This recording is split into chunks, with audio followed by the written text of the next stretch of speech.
আসিল গো শরীফে নওয়াজ মায়ের পেটে থাকা অবস্থায় আল্লাহর ইবাদত করেছে, আল্লাহু আকবার বলে জিকির করেছে, আল্লাহু আকবার বলে আজকে আল্লাহর ইবাদত করেছে, সুবহানাল্লাহ বলেছে, আল্লাহর হামদ প্রশংসা মহান আল্লাহর করেছে মায়ের পেটে থাকা অবস্থায়। অনেকে আজকে আপনার মানে না, অনেকে এই ঘটনা ওলিদেরকে মানে না। তা আপনার বুখারী শরীফে একদম চলন্ত প্রমাণ আজকে আপনার ঘটনা রয়েছে। আপনাকে বলে যায় যে একজন আল্লাহর ওলি, বিখ্যাত আল্লাহর ওলি, ওনার নাম হচ্ছে জুরাইজ। কি নাম বললাম? জুরাইজ রাদিয়াল্লাহু তাআলা আনহু, বিখ্যাত একজন আল্লাহর ওলি। মায়ের পেটের বাচ্চাকে আজকে কথা বলিয়ে নিয়েছে। কেমন করে ঘটনাটা আপনাদের সামনে তুলে ধরি। বিরাদার, এই মা তাহাজ্জুদের নামাজ পড়েন, বুঝলেন? একটু মা বোনেরা কথা কম বলেন, সামনে আসেন। তো এই জুরাইজ রাহমাতুল্লাহ আলাইহি, তিনি আল্লাহর একজন বিখ্যাত ওলি। তিনি তিনার মা জুরাইজকে ডাকলেন, জুরাইজ। তো তিনি তাহাজ্জুদের নামাজ পড়তেছিলেন। জুরাইজ রাহমাতুল্লাহ আলাইহি তিনি হবে গজল হবে, খাজার সামনে গজল হবে, দোয়া হবে, দোয়া হবে। তো জুরাইজ রাহমাতুল্লাহ আলাইহি তিনি তাহাজ্জুদের নামাজ পড়তেছেন। তো মা আপনার ডাকলেন, হে জুরাইজ। আপনার নামাজ শেষ করে ঘুরে তাকায় তো মাকে আর দেখতে পাই না। আবার ডাকলেন, জুরাইজ। আপনার নামাজ শেষ করে আবার ঘুরে তাকায় তো মাকে দেখতে পাই না। আবার তিনি ডাকলেন, জুরাইজ। তিনবার ডেকেছিলেন জুরাইজ বলে, বেটা বলে তিনবার ডেকেছে মায়ে। আজকে আপনার কিতাবে পাওয়া যায়, নফল নামাজ যদি আল্লাহর কোন বান্দা পড়ে আর মা যদি ডাকে, নফল নামাজ ত্যাগ করে মায়ের ডাকে সাড়া দিতে হবে। হাদিস শরীফের মধ্যে এসেছে বিরাদার, আজকে সাহাবী রাসূল যদি ফরজ নামাজ পড়ে, রাসূল যদি ডাকে, আজকে রাসূল যদি সাহাবাদেরকে ডাকে আর সাহাবা যদি ফরজ নামাজ পড়ে, ওই নামাজকে ত্যাগ করে নবীর ডাকে সাড়া দিতে হবে। তো বিরাদার, এই জুরাইজ যখন আপনার সাড়া দিলেন না, মায়ের আজকে কথাই যখন কান দিলেন না, তো মা দোয়া করছে আজকে জুরাইজ, আল্লাহ আমি তো জুরাইজকে ডেকেছি, আমার কাছে উত্তর দেয়নি। হে জুরাইজ, আল্লাহ তুমি এক বেশ্যা নারীর মুখ না দেখিয়ে আমার বেটাকে দুনিয়া থেকে নেবে না। মা আজকে এরকম কথা বলেছে যে আল্লাহ আমার জুরাইজ, আমার সন্তানকে বেশ্যা নারীর মুখ না দেখিয়ে তুমি দুনিয়া থেকে তাকে নেবে না। আল্লাহ আল্লাহ, সুবহানাল্লাহ সুবহানাল্লাহ। জুরাইজ আল্লাহর একজন বিখ্যাত ওলি, জুরাইজ আল্লাহর একজন কামিল ওলি। বাবা এইরকম মাত্র একটা বড় দোয়া করে দিল বাবা। তো মায়ের কথা আল্লাহ তাবারক ওয়া তাআলা আজকে কবুল করে নিল। আর জুরাইজ একটা ঘরে যেন আপনার ইবাদত করতেছে আল্লাহর ওলি। জুরাইজ ঘরের মধ্যে আমার নামাজ পড়তেছে। একটা বেশ্যা মহিলা, একটা নারী যেন আজকে বাড়ি থেকে বেরিয়ে ওই জুরাইজের ঘরে আপনার ঢুকে গেছে।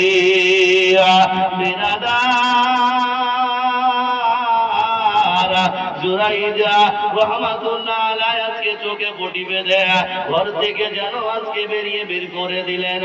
ওই মহিলা তার বাড়ি থেকে, তার ঘর থেকে যেন বেরিয়ে গেল। আর বেরিয়ে যাওয়ার পরে রাস্তার মধ্যে একটা রাখালকে দেখতে পেল। আর রাখালকে দেখতে পাওয়ার পরে ওই রাখালকে বলতেছে, আয় রাখাল, আমার যৌন তাড়না, আমার যৌন খিদা তো তুমি আমাকে মিটিয়ে দাও। আজকে জুরাইজের ঘর থেকে যেন বেরিয়ে ওই রাখালের সঙ্গে আপনার ওই মহিলা আজকে কুকর্মে লিপ্ত হয়ে গেল। 1 মাস যায়, 2 মাস যায়, 3 মাস যখন হয়ে যায়, বাবা মায়েদের পেটটা চাড়বে। সন্তান যদি পেটে আসে, আজকে সন্তানের কারণে পেটটা উঁচু হয়ে যাবে। ওই মহিলারও পেটটা যেন দেখতে দেখতে উঁচু হয়ে গেল। এই দিকে যখন উঁচু হয়ে গেল, বলতেছে এই মেয়ে বলো, তোমার পেটে কার সন্তান রয়েছে? তুমি তো এখনো বিবাহ করনি, তোমার তো স্বামী নাই, তোমার তো পুঁজি নাই, তাহলে তোমার গর্ভে কেমন করে সন্তান আসলো? ওই মহিলা এবার বলতেছে যে আপনাদের গ্রামে যে ওলি, আপনাদের গ্রামে যে আজকে পীর, যে পীর আমাকে এই কথা এইরকম কাজটা করেছে। তো তাই নাকি? গ্রামের লোক আপনার ভাঙলো, গ্রামের লোক আজকে পীরের কাছে গেল। জুরাইজ রহমাতুল্লাহ আলাইহি যাওয়ার পরে বলতেছে আজকে আপনাকে আমরা ভালো মনে করি, আপনাকে আজকে আমরা নেককার মনে করি, আপনাকে আজকে আমরা ওলি মনে করি, আপনাকে আজকে আমরা পীর মনে করি, কিন্তু এই রকম কাজ আপনার দ্বারা হবে এটা বিশ্বাস করা যায় না। আজকে আপনাকে এই সিংহাসন থেকে নামতে হবে, গ্রামে আপনাকে থাকতে দেব না, এই গ্রাম থেকে আপনাকে চলে যেতে হবে, কেননা আপনি ব্যভিচার করেছেন, আপনি অন্যায় করেছেন। বিরাদার, আজকে মজলিস বসেছে, অনেক লোক রয়েছে। জুরাইজ বলতেছে আপনারা সবাই তো কথা বলছেন, আমাকে একটা কথা বলতে দিবেন? জুরাইজ বলতেছে একটা কথা আমাকে বলার সুযোগ দিন, একটা মিনিট। বলতেছে আমি যদি অন্যায় করি, আমি যদি এর গর্ভে আমার সন্তান যদি থাকে, যে শাস্তি দেবে সেটাই আমি মাথা পেতে নেব। আল্লাহু আকবার কাবীরা। আজকে জুরাইজ আমার 2 রাকাত নামাজ পড়লেন, 2 রাকাত নামাজ পড়া বলতেছে আল্লাহ আজকে আমি তোমার ইবাদত করি তোমাকে রাজি করার জন্য, আল্লাহ তোমাকে রাজি এবং খুশি করার জন্য আজকে তোমার ইবাদত করি, তোমার ইবাদতের কারণে আমার কি আল্লাহ বিচ্যুত হয়ে যাবে। আল্লাহু আকবার কাবীরা। মজলিস যেন বসেছে, অনেক লোকের সমাগম যেন বসে আছে, ওই মহিলাটাও যেন আপনার আছে, ওই বেশ্যা নারীটাও যেন দাঁড়িয়ে আছে। আল্লাহ আমার জুরাইজকে যেন বলতেছে পেটের দিকে ইশারা করে দে, আর জুরাইজা পেটের দিকে ইশারা করে দিল। 3 মাস মাত্র পেটে সন্তান, বাচ্চা ছেলে গুনগুন করে আল্লাহর যেন সাক্ষী দিয়ে দিল, মায়ের পেট থেকে বলে দিল আয় কওমবাসীরা, আয় গ্রামবাসীরা শুনে নাও, জেনে রেখে দাও, ওই জুরাইজের কোনো দোষ নাই, ওই জুরাইজ আল্লাহর ওলি, আল্লাহর মানবুল বান্দা, আল্লাহর প্রিয় দোস্ত। আর আমার মা হচ্ছে একজন খারাপ মহিলা, আমার মা এক রাখালের সঙ্গে থাকার পরে আমায় 4 সন্তান হয়েছে। কওমবাসী আজকে বিশ্বাস করে নিল, আজকে কওমবাসীর সামনে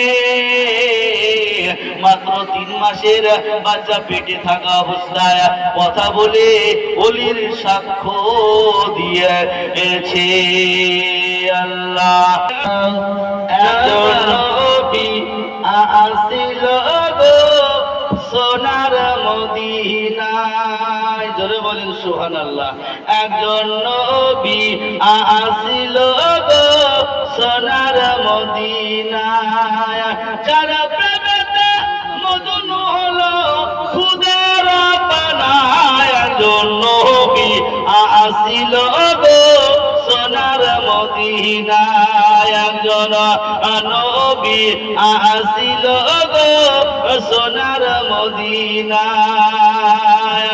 যারা গো আমাদের তারে কাবা ঝুঁকে সেজদা করে, ও গো তিনি মোদের দয়ার নবী, তিনি মোদের নূরের নবী, শাহে মদিনা। একজন নবী আসিল গো সোনার মদিনা, একজন নবী আসিল গো সোনার মদিনা।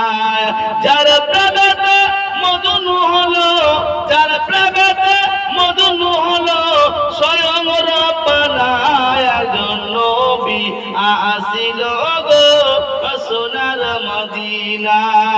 দয়ার নবী, মায়ের নবী, রহমাতুল লিল আলামিন নবী, এই নবী আজকে উম্মতের জামিনদার, পাপীদের উদ্ধারকারী নবী, বিশ্ব নবী আজকে দুনিয়ার বুকে আসার পরে কাবা শরীফে সিজদা করেছে। আমরা সেই নবীকে মানি আর সেই নবীর হাদিসকে অনুসরণ করি। বিরাদার, আহলে সুন্নাত ওয়াল জামাতের ব্যক্তিরা দালালি কথা বলে না, দলিল ছাড়া। তো আমি আপনাদেরকে ঘটনা শোনাচ্ছিলাম যে খাজায়ে খোঁজগান হিন্দালরি গরিবে নওয়াজ আমার আজকে মায়ের পেটে থাকা অবস্থায় আল্লাহর হাম এবং সানা পড়েছে। এই মায়ের পেট থেকে যখন দুনিয়ার বুকে আসলেন, জগৎটা উজালা হয়ে গেল, জগৎটা আলোকময় হয়ে গেল। নবী আমার খাজা পাককে ডাকার পরে বলতেছে, খাজা তোমাকে ভারতে যেতে হবে, খাজা তোমাকে ভারতে যেতে হবে। খাজা তোমার নামটি মজা জপি দিবস রজনী ময়নুদ্দিন নাম খানি। দিন প্রতিষ্ঠিত করার জন্য, ইসলাম ধর্ম প্রতিষ্ঠিত করার জন্য আমার সন্ধ্যা থেকে, খোরাসান থেকে খাজা আমার ভারতে আসলেন। ভারতে যখন আসলেন, রাজা ছিল পৃথ্বীরাজ। এই পৃথ্বীরাজ আপনার তিনার একটি জায়গা যেখানে উট বাঁধা থাকতো, উট, সেই জায়গাতে আমার খাজা সাহেব জায়গা নিলেন। তো জায়গা যখন নিলেন, ওখানে অনেক উট আপনার বাঁধা আছে। তো এক ব্যক্তি তার প্রজা রাজাকে গিয়ে বলতেছে, হে রাজা মশাই, হুজুর আমরা যেখানে উট বেঁধে রাখি, যেখানে আমাদের উট বাঁধা থাকে, সেই জায়গাতে একটা ফকির এসেছে, একটা দরবেশ এসেছে, তো তাকে উঠিয়ে দাও, তাকে উঠিয়ে দাও, ওই জায়গাতে রাখা হবে না। পৃথ্বীরাজের কথা মতো প্রজা তাকে উঠিয়ে দিয়েছিল। বিরাদার চলে গেল, আমার খাজা পাক সেখান থেকে তাকে তাড়িয়ে দিল। কিন্তু সকালবেলা কিন্তু উট আর উঠে না। জোরে বলেন সুবহানাল্লাহ। উট কিন্তু আর উঠে না। উটকে এত চেষ্টা করেছিল, এত আঘাত করেছিল, প্রহার করেছিল, উট কিন্তু ওঠে না। উটের জবান খুলে যায়। যে ফকিরকে তোমরা হটিয়েছ, যে ফকিরকে তোমরা তাড়িয়েছ, ওই ফকিরকে যতক্ষণ না আনবে, এই জায়গায় যতক্ষণ না বসাবে, আমরা উট উঠবো না। দিকে দিকে আজকে আপনার প্রজা পাঠিয়ে দিলেন, খাজাকে ডাকতে হবে, দরবেশকে ডাকতে হবে। দরবেশকে ডাকা হলো, আনা হলো, খোদার ইশারায়, আজকে খাজার ইশারায় উট উঠে গেল। জোরে বলি সুবহানাল্লাহ। এরকম বহুত ঘটনা রয়েছে, তো আপনাদেরকে নিয়ে যাব আজকে খাজা পাক আমার হিন্দালরি গরিবে নওয়াজ যে আপনার ভারতে আসার পরে মুসলমান যে করেছেন, এই খাজার পাকের কারণে হয়েছে। কেননা এত মুসলমান হওয়ার কারণ, সেটা হচ্ছে আমার খাজা পাকের কারণে। ভারতের বুকে কোন আল্লাহর নবী আসেনি, ভারতের বুকে আল্লাহর কোন রাসূল আসেনি। আজকে খাজা পাক একজন আল্লাহর জিন্দা ওলি, এ আসার পরে এত আপনার মুসলমান হয়ে গেছে। দিকে দিকে যখন আপনারা মুসলমান বাড়তে আরম্ভ করে দিয়েছে, দিকে দিকে যখন আপনারা মুসলমান হতেছে, খাজা সাহেবকে যেন আপনারা রোকা যায় না। খাজা সাহেবকে নারে তাকবীর, নারে রিসালাত, নারে রিসালাত, মাসলাকে আলা হযরত হযরত কারি মাওলানা মোহাম্মদ রফিকুল ইসলাম মুজাদ্দিদি সাহেব। নারে তাকবীর, নারে রিসালাত।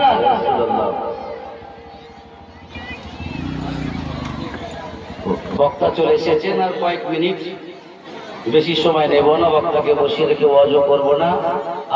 আমাদের সবার আকাঙ্ক্ষিত বক্তা, পশ্চিমবঙ্গের বুকে আলোড়ন সৃষ্টিকারী অন্যতম জীবনী বক্তা হযরত আল্লামা মাওলানা রফিকুল ইসলাম ইবাদত করতে করতে একটা আপনার পৃথ্বীরাজ ঘোষণা করে দিলেন, তারা তো নামাজ পড়ছে, তারা তো গোসল করছে, তারা তো সব কিছু করছে, তাদেরকে এখান থেকে দাঁড়াতে পারছি না। তো একটা কাজ করা যাক, আনা সাগরের পানিটা বন্ধ করা হোক। আজকে পৃথ্বীরাজ সৈন্যদের নিয়ে আনা সাগরকে ঘিরে দিলেন, যে খাজা পাককে পানি দেওয়া হবে না, খাজা পাককে আজকে পানি ব্যবহার করতে দেওয়া হবে না। আনা সাগর ঘিরে দিলেন। খাজার দরবারে আজকে এলান হলো যে হুজুর পানি তো আমাদের জন্য বন্ধ করে দিয়েছে, পানি তো বন্ধ করে দিয়ে কেমন করে তাহলে আমরা উজু করব? তো খাজায়ে কুতুবউদ্দিনকে বলতেছে, কুতুবউদ্দিন বেটা তুমি আনা সাগরে চলে যাও, আনা সাগরে গিয়ে আজকে তুমি বলো এই আনা সাগর এই লোটার মধ্যে মস্কের মধ্যে তোমাকে খাজা পাক আসতে বলেছে, সমস্ত পানি আজকে একটা লোটার মধ্যে মস্কের মধ্যে চলে এসেছে। জোরে বলেন সুবহানাল্লাহ। এটা হচ্ছে খাজা পাকের জিন্দা কারামত। তো বিরাদার খাজা পাকের অনেক ঘটনা আজকে আপনার রয়েছে, অনেক আজকে আপনার খাজা পাকের ঘটনা রয়েছে, যা অধিকার যাওয়া গেল না। তো কয়েকটি কলি খাজা পাকে শুনতে চেয়েছে।